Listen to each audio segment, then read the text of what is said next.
Once again, I'm a bit limited for choices in the J's. So this is the first video game I ever remember playing. Quite frankly, 5 minutes isn't enough to say everything I need to about this game, and I'm already wasting time. Jazz Jackrabbit was the PC's answer to Sonic the Hedgehog. Let's face it, you have a small, unusually coloured furry animal running through a green landscape so fast that his legs become a blur. It's painful to admit it, but Epic definitely saw Sonic when they were designing Jazz.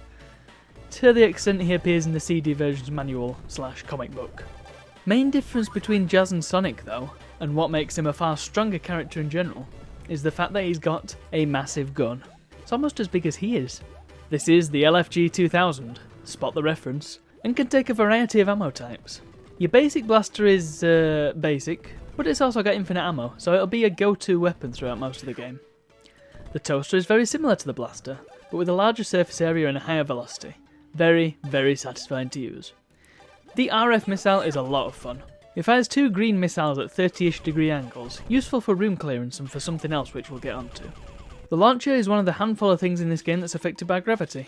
They just bounce around everywhere, and the sound of a room full of launchers is an unforgettable experience. Finally, the TNT simply clears the screen of enemies. It's also kinda scarce, so use it wisely.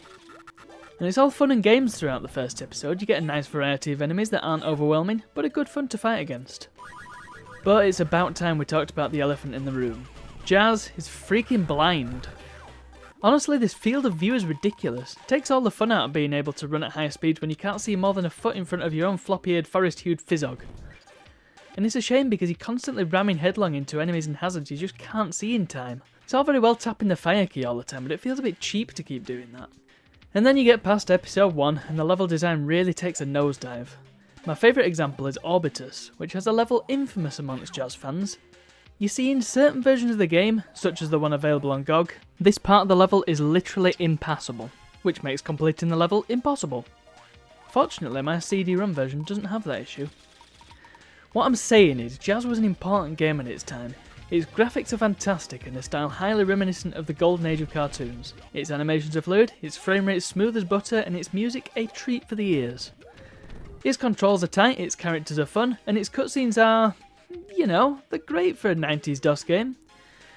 But the issues it has are such glaring issues that I find it quite difficult to recommend, which is a shame since this was indeed one of my first gaming experiences.